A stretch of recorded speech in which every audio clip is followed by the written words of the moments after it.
You don't think of the deep squat as a fountain of youth. If anything, you think of it as something to avoid. Something that makes your knees complain, your hips whisper threats, your ankles feel like rusted hinges that haven't moved in years. So you skip it. You step around it. You bend your back instead of your legs and call it good enough. And nothing breaks, not immediately. That's the trap. Now picture this. A small child on the floor, no warm-up, no stretching, no fear. They drop straight down into a deep squat to grab a toy. Heels flat, spine tall, effortless. No one taught them how to do that. Their body just knows that's not flexibility, that's design. The deep squat isn't an exercise, it's a birthright. And somewhere along the way, you misplaced it. Not all at once, not dramatically. You lost it one chair at a time, one car ride, one couch, one desk job hour stacked on top of another. You learned to sit instead of squat, to fold instead of descend. And the body adapted because that's what it does best. By your 40s, sometimes earlier, the excuses start sounding logical. My knees won't let me. My hips are too tight. I'll hurt myself. But here's the uncomfortable truth most people never hear.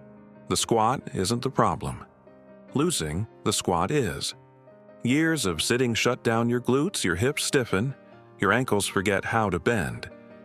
Your core slowly checks out. And when your body forgets how to squat, it doesn't just lose strength. It loses options. You stop moving through ranges and start moving around pain. You avoid the floor. You hesitate before picking things up. You fear low positions, and aging quietly speeds up. Because aging isn't just wrinkles and gray hair. It's lost movement, unnoticed at first. Then one day, you try to squat again. You descend slowly. Your heels want to lift.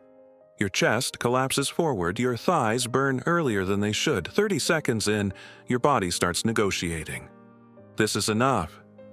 We don't need to go lower. Why are we here? That negotiation, that's not weakness. That's unfamiliarity. This is the struggle phase. The moment you realize your body has been waiting for this, and resisting it at the same time. Your joints feel tight, but not fragile. Weak, but not broken. And that distinction matters more than you think because tightness isn't damage. It's adaptation. Your body adapted to sitting, which means it can adapt back. When you commit to the deep squat, really commit, something surprising happens. You feel everything. Your glutes wake up like they've been asleep for years. Your quads tremble. Your calves stretch. Your ankles protest. Your core switches on just to keep you upright. Half your body working together. At once. Not isolated, not artificial, primal. This isn't about lifting heavy weight. It's about reclaiming space. Space in your hips, space in your knees, space in your ankles, and with that space comes circulation. Blood flow, heat, life. You don't leave the squat feeling destroyed. You leave it feeling unlocked. And right here is where most people misunderstand what's happening, because the real power of the deep squat doesn't show up in the first week. It shows up when you stay, and almost no one does. You keep squatting. Not perfectly, not deeply every time, but consistently. 30 seconds while the kettle boils, a minute before bed. Sometimes just sitting low instead of reaching for a chair. Nothing heroic. And slowly, quietly, things change. Your hips stop feeling jammed. Your knees feel supported instead of fragile. Your ankles move without resistance. You didn't fix your body, you reminded it. This is maturity, the stage where the deep squat stops feeling like an exercise and starts feeling like maintenance, like brushing your teeth. Skip a day, nothing dramatic happens. Skip years, the damage compounds. The deep squat feeds your joints. It strengthens the muscles that protect your knees instead of stressing them. It rebuilds your glutes, the engine behind walking, standing, and balance. It reinforces your core so your spine doesn't carry the load alone. And balance? Every second you sit in the bottom of a squat, your nervous system practices not falling. That matters more than people realize. Falls aren't random. They're often the beginning of decline. The deep squat quietly pushes back against that future. It also fights muscle loss, the slow, silent kind that steals strength until standing up feels harder than it should. When you squat, you send a clear message. Keep this muscle. We still need it. There's another change most people don't notice at first: posture. That forward hunch doesn't start in your shoulders.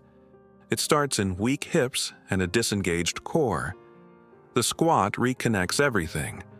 Even digestion improves. That deep compression and release encourages circulation, movement, flow. Cultures that never stopped squatting understood this. They rested there, waited there, lived there. Then chairs replaced it. And decades later, we wonder why our bodies feel older than they are. But here's the part that decides everything. If you stop squatting, the decline returns. Quietly, range disappears, confidence fades. The floor starts feeling farther away. That's the fork in the road. Because aging isn't about getting weaker. It's about abandoning movements you were never meant to lose. The deep squat is one of the last gates. Ignore it, and your world slowly rises out of reach. Practice it, and you stay grounded. So you keep squatting. Not for aesthetics, not for numbers, but so you can move through life instead of around it. So getting up off the floor doesn't feel like a negotiation, so your joints feel used, not forgotten. Bring the squat back. Bring your strength back. Because aging isn't about losing years, it's about losing movements you were never meant to give up. This channel exists for that exact reason. For the simple exercises that quietly decide how well you age. If this made you think differently about your body, this channel is for you. Subscribe, and keep reclaiming the movements that keep you capable. Because the next one might be the most important habit you've already forgotten.